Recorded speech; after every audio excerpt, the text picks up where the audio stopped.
সম্মানিত হাজিরিন, আল্লাহ রাব্বুল আলামিন ঘোষণা করতেছেন যে লাইলাতুল কদর খায়রুম মিন আলফিশ শাহর, যে পবিত্র মাহে রমজান। আল্লাহ তাআলা বলতেছেন ইন্না আনজালনাহু ফি লাইলাতুল কদর, নিশ্চয় আমি আল্লাহ রাব্বুল আলামিন লাইলাতুল কদর বা মহিমান্বিত একটা রজনী তোমাদেরকে উপহার দিয়েছে। বলুন আলহামদুলিল্লাহ।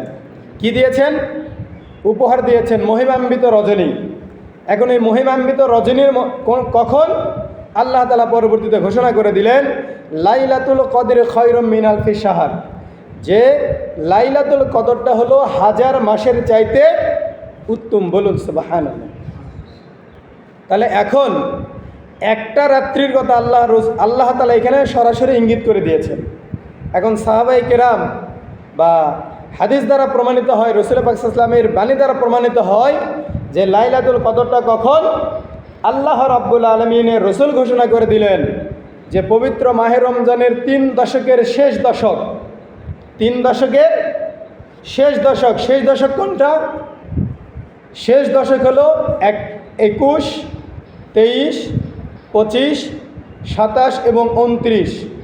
এই শেষ দশকের বেজর রাত্রিগুলোতে তোমরা বেশি বেশি পরিমাণে ইবাদত বন্দেগী বাড়ায় দাও, বেশি বেশি পরিমাণে ইবাদত বন্দেগী করো। কেননা কোন সময় বা কোন ওয়াক্তে বা কোন তারিখে এই লাইলাতুল কদর অনুষ্ঠিত হবে আল্লাহ রসুল নির্দিষ্ট করে বলে যান নাই।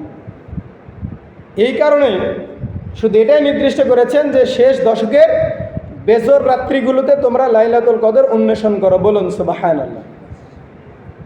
এই কারণেই আল্লাহ রসুল ঘোষণা করে দিয়েছেন যে তোমরা রমজান মাসের শেষ দশক রাত্রিতে লাইলাতুল কদর উদযাপন বা অনুসন্ধান করিও।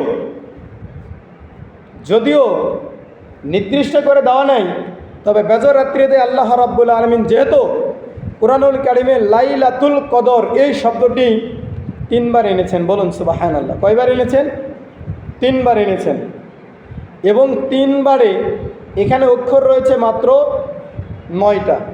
তাহলে একটা অক্ষর যদি দুইটা শব্দের মধ্যে এই অক্ষরটা আছে 9 বার এবং 3টি জায়গায় ব্যবহার করা হয়েছে, সেই হিসাবে বিভিন্ন মুফাসসিরিনে কেরাম এবং বিভিন্ন হাদিস বিশারদগণ উল্লেখ করেছেন যে হয়তোবা 27 তারিখ হওয়ার সম্ভাবনা বেশি থাকে, তবে এটা নির্দিষ্ট নয়। তারাও দ্বিধাদ্বন্দ্বের মধ্যে, হয়তোবা 21 তারিখেও হতে পারে, 23 তারিখেও হতে পারে, 25-এও হতে পারে, 29-এ হতে পারে। 27 নির্দিষ্ট নয়, তবে 27-এর কথাটা একটু জোর দিয়ে বলা হয়েছে। বলুন সুবহানাল্লাহ।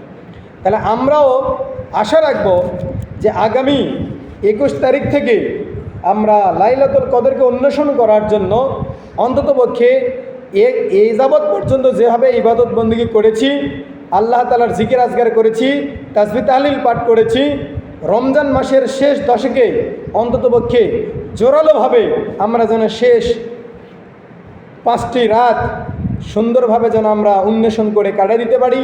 আল্লাহ রাব্বুল আলামিন আমাদের অবশ্যই সেই তৌফিক দান করেন।